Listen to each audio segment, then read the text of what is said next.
दोस्तों नमस्कार, मैं करमपाल। एक लड़की की हत्या पर एक जिले के एसपी को बदला जा सकता है, तो फिर एक आईपीएस आईजी की मौत पर, उसके सुसाइड होने पर डीजीपी और एसपी को क्यों नहीं बदला जा सकता।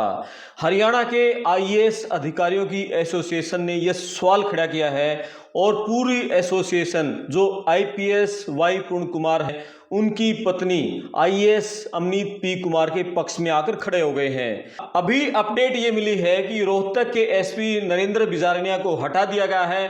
अब इंतजार इस बात का है कि डीजीपी पर कब गाज गिरेगी, उनको पद से हटाया जाएगा या नहीं हटाया जाएगा, अभी इस बात का इंतजार कर रहे हैं। लेकिन अमनीत पी कुमार हैं, जो वाई पूर्ण कुमार की पत्नी है, वो अड़ गई हैं। जब तक डीजीपी को नहीं हटाया जाएगा मैं अंतिम संस्कार नहीं करूंगी और पोस्टमार्टम नहीं करवाऊंगी। लेकिन उनकी जो डेड बॉडी है वो शिफ्ट भी कर दी गई है हॉस्पिटल से, तो इसको लेकर भी परिवार के लोग नाराज हैं। चंडीगढ़ में कल देर शाम आईएएस एसोसिएशन की मीटिंग हुई और सभी आईएएस में सरकार की जो अब तक की कार्रवाई है उसको लेकर गुस्सा था। सभी आईएएस का यह कहना था कि चौथा दिन हो गया, अभी तक वाई पूर्ण कुमार का पोस्टमार्टम नहीं हुआ, अंतिम संस्कार नहीं हो पाया। सरकार ने यह कहा था कि हम इसमें उचित कार्रवाई करेंगे। मुख्यमंत्री उनके घर गए, आईएएस अमनीत पी कुमार से मिले और आश्वासन दिया पूरी तरह से कार्रवाई की जाएगी। लेकिन जो एफआईआर दर्ज की गई उस एफआईआर में किसी भी आरोपी का नाम नहीं था। एज पर फाइल नोट उसमें लिख दिया गया। लिस्ट को देखकर जो आईएएस अमनीत पी कुमार हैं, जो पत्नी हैं वाई पूर्ण कुमार की, वो भड़क गई। उन्होंने कहा कि ये क्या सिस्टम है, एज पर फाइल नोट, मुझे इस पर आरोपियों का नाम चाहिए, एसपी रोहतक का नाम चाहिए, डीजीपी शत्रुजीत कपूर का नाम चाहिए और जो दूसरे 13 आईपीएस अदर जितने भी नाम उसमें उन्होंने अपने जो सुसाइड नोट में लिखे उन सब के नाम एफआईआर में दर्ज हो। यानी पुलिस यहां खेल कर रही थी, चंडीगढ़ पुलिस खेला करने की कोशिश कर रही थी। उन्होंने एफआईआर में एज पर फाइल नोट लिख दिया, जिसको देखकर वाई पूर्ण कुमार की पत्नी भड़क गई।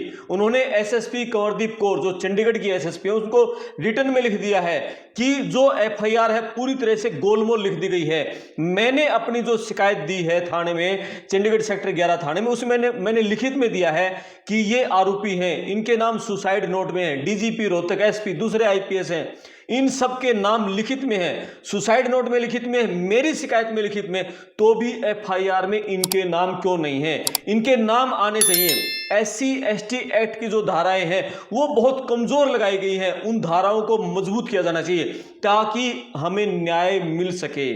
न्याय की मांग कर रही हैं, वो कह रही हैं कि न्याय होना चाहिए और न्याय सिर्फ होना नहीं चाहिए, होते हुए दिखना भी चाहिए। उन्होंने कहा कि मुख्यमंत्री जब मेरे पास आए थे तो उन्होंने आश्वासन दिया था कि इस मामले में उचित कार्रवाई की जाएगी, लेकिन अब तक कोई कार्रवाई ही नहीं हुई है। सरकार मनाने के लिए लोगों को भेज रही है। कृष्णलाल पवार हैं, ऐसी समाज से आते, उनको बार बार उनके घर भेजा जा रहा है एक समाज का नाम लेकर, वो भी उसी समाज से आते, ऐसी समाज से आते हैं ताकि वो उसके परिवार को मना सकें। और दूसरे सीनियर आईएएस को भेजा जा रहा है, आईपीएस को भेजा जा रहा है, उनके घर पर भी किसी तरह से आप उनको पोस्टमार्टम के लिए, अंतिम संस्कार के लिए मना लीजिए। यानी मनाने पर जोर है, एक्शन पर कोई जोर है, कार्रवाई कुछ नहीं हो रही है। अभी दलित संगठन, अभी जो अमनीत पी कुमार है उसके पक्ष में आ गए हैं। उधर से केंद्रीय मंत्री हैं चिराग पासवान, उन्होंने भी हरियाणा के मुख्यमंत्री को चिट्ठी लिख दिया। हरियाणा के सारे दलित एसोसिएशन है वो इकट्ठे होकर चंडीगढ़ पहुंच गए हैं। उन्होंने सरकार पर दबाव डालना शुरू किया, सरकार प्रेशर में आ गई है। इसी के चलते एफआईआर दर्ज हुई। अमनीत पी कुमार ने कड़ा रुख अपना लिया था, उसके बाद एफआईआर हुई है। एफआईआर में एसपी रोहतक का नाम, दूसरे आईपीएस के नाम, डीजीपी का नाम आया था, लेकिन एज पर फाइल नोट लिख दिया। अभी हरियाणा सरकार दबाव में इसलिए है क्योंकि एक हफ्ते बाद प्रधानमंत्री का हरियाणा में दौरा है, सोनीपत में उनकी जनसभा होनी है और पूरा मामला पीएमओ तक, केंद्रीय गृह मंत्रालय तक पहुंच रहा है। हर अपडेट ली जा रही है, सेंटर से लगातार ये कोशिश हो रही है किसी तरीके से जल्दी इस मामले को निपटा दिया जाए। लेकिन जिस तरह से दलित संगठन अड़ गए हैं, वाई पूर्ण कुमार की पत्नी अमनीत पी कुमार अड़ गई हैं, वो कह रही है पहले एक्शन हो, मैं बाद में पोस्टमार्टम करवाऊंगी, बाद में अंतिम संस्कार होगा, पहले एक्शन होना चाहिए। वो डीजीपी को, एसपी को उनके पद से हटाने को लेकर, उनको सस्पेंड करने को लेकर अड़ी हुई है। उनके अड़ने के बाद ही एफआईआर दर्ज हुई हुई, लेकिन अब वो नाम पर उड़ी हुई है। अभी उनके नाम एफआईआर में दर्ज किए जाए और साथ में इस बात पर अड़ गई है कि एक्शन हो, उनको हटाया जाए। उनको हटाना जिस तरह से वो अड़ गई है, पूरे दलित संगठन जो एकजुट हो गए हैं, उसके बाद अब सरकार पर दबाव है कि डीजीपी रोहतक के एसपी समेत अन्य जो आईपीएस है जिनके नाम है उन पर एक्शन हो सकता है। उम्मीद है कि आज चौथे दिन, क्या पता पांचवें दिन आज उनका अंतिम संस्कार हो जाए, उनका पोस्टमार्टम हो जाए, परिवार राजी हो जाए। लेकिन अभी तक की जिस तरह से पूरी आईएएस एसोसिएशन ने समर्थन दे दिया, एचपीएस एसोसिएशन ने समर्थन दे दिया, आईपीएस एसोसिएशन की भी मीटिंग हुई है, वो भी पूरे मामले पर चर्चा करी है, लेकिन आईपीएस एसोसिएशन नपे तुले बातें कर रही है। लेकिन जो आईएएस एसोसिएशन की कल मीटिंग हुई थी चंडीगढ़ में, पूरा खचाखच होल भरा हुआ था, खूब आईएएस पूरे हरियाणा के वहां आए हुए थे और सबने एक स्वर में ये कहा कि भिवानी की एक लड़की मनीषा की हत्या हुई है, उनकी मौत हुई थी, उस मामले में भिवानी के एसपी को बदल दिया गया। ये तो बहुत बड़े अधिकारी थे, आईपीएस अधिकारी थे, आईजी रैंक के अधिकारी थे, इनकी मौत पर, इनके सुसाइड पर फिर एसपी और डीजीपी को क्यों नहीं बदला जा, उनको पदों पर हटा जाना चाहिए। तो आईएएस एसोसिएशन ने मांग कर दी है। अब सरकार भी सख्ती में आ गई है, अफसर दो धड़ों में बढ़ गए हैं। आईएएस का धड़ा मजबूत हो गया है, उधर से आईपीएस है, लेकिन जिस तरह से आईपीएस के ज्यादातर के नाम है सुसाइड नोट में, उस तरह से आईपीएस लॉबी दबाव में है और आईएएस जो सरकार को चलाते हैं, सारी नीतियां सब जो आईएएस निर्धारित करते हैं, अब उसका जो दबाव है वो सरकार को इतना ज्यादा हो गया है कि सरकार को इस मामले में अब कुछ न कुछ एक्शन लेना पड़ेगा।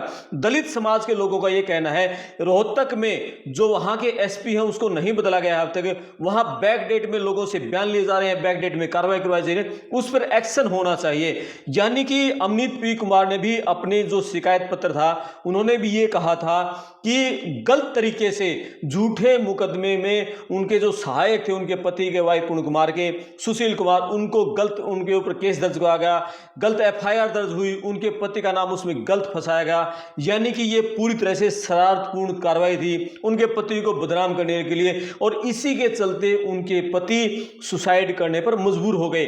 और आईएएस एसोसिएशन है, उसने भी ये कहा है कि रोहतक का जो मामला है, रोहतक अर्बन स्टेट थाने में जो मामला दर्ज हुआ है, जो आईजी पूर्ण कुमार के जो सहायक थे, उनके पास जो कांस्टेबल रहते थे सुशील कुमार, उस पर जो मामला दर्ज हुआ और उस मामले में कई बार आईजी रोहतक भाई पूर्ण कुमार का जो नाम आया है, उस मामले की निष्पक्ष जांच होनी चाहिए, क्योंकि उसी मामले में दबाव के चलते वाई पूर्ण कुमार सुसाइड करने के लिए मजबूर हो गए। उस पूरी हकीकत को, पूरी मामले की निष्पक्ष जांच होनी चाहिए, तभी बात बनेगी, तभी दूध का दूध पानी का पानी हो पाएगा। लेकिन जो दलित संगठन है वो खुलकर सामने आ गए हैं। दलित सांसद हैं अंबाला से वरुण कुमार, और इनके भाई हैं अमित रतन, अमनीत पी कुमार के, वो आम आदमी पार्टी के विधायक है पंजाब से, उन्होंने भी चंडीगढ़ के जो डीजीपी हैं, दूसरे सीनियर अधिकारी से बातचीत की है। उन्होंने कहा है कि इस मामले की किसी हाईकोर्ट के सिटिंग जज से निष्पक्ष जांच होनी चाहिए। सभी आरोपियों के नाम जो कि सुसाइड नोट में थे, उनके नाम एफआईआर में दर्ज होने चाहिए। परिवार को कानूनी सहायता मिलनी चाहिए, संस्थागत सहायता मिलनी चाहिए। आईएएस एसोसिएशन ने भी ये सारी मांग उठाई है कि संस्थागत सहायता मिलनी चाहिए, कानूनी सहायता मिलनी चाहिए और इस मामले की निष्पक्ष जांच होनी चाहिए। यानी मामला बहुत गर्म हो गया है, पूरे आईएएस, पूरे एसोसिएशन, पूरे दलित संगठन और राजनीति गर्मा गई है। प्रियंका गांधी ने भी कहा है कि अभी ये आईपीएस अधिकारी सुसाइड के लिए मजबूर हुए जो दलित थे, देश के चीफ जस्टिस है वो दलित है, उन पर जूता फेंकने की कोशिश हुई, रायबरेली में हरिओम वाल्मीकि को मारा गया। यानी कि बीजेपी राज में दलित सुरक्षित नहीं है। अभी दलित बहुत अत्याचार सहन कर रहा है और ये बहुत ही दलितों के साथ बीजेपी के राज में, आरएसएस के राज में बहुत गलत हो रहा है। तो इस तरह की बातें प्रियंका गांधी ने कही है। राहुल गांधी ने कहा है कि एक सीनियर आईपीएस अधिकारी भी सुसाइड करने पर मजबूर हो जाता है तो समझ सकते हैं कि देश में आम दलितों के साथ क्या बीतरी होगी। यानी बीजेपी राज में दलितों के साथ बहुत बुरा व्यवहार किया जा रहा है और दलितों को जागरूक होने की जरूरत है और हम यही चेतना जगा रहे हैं, राहुल गांधी ने कहा है। तो पूरे मामले में लगातार क्या अपडेट आती है, क्या परिवार मानता है, उनका कब पोस्टमार्टम होगा, कब उनका अंतिम संस्कार होगा, आप लगातार पड़ताल टीवी पर बने रहें, अपने कमेंट्स करें, वीडियो को शेयर करें, चैनल को सब्सक्राइब करें। मैं आपका दोस्त करमपाल, धन्यवाद।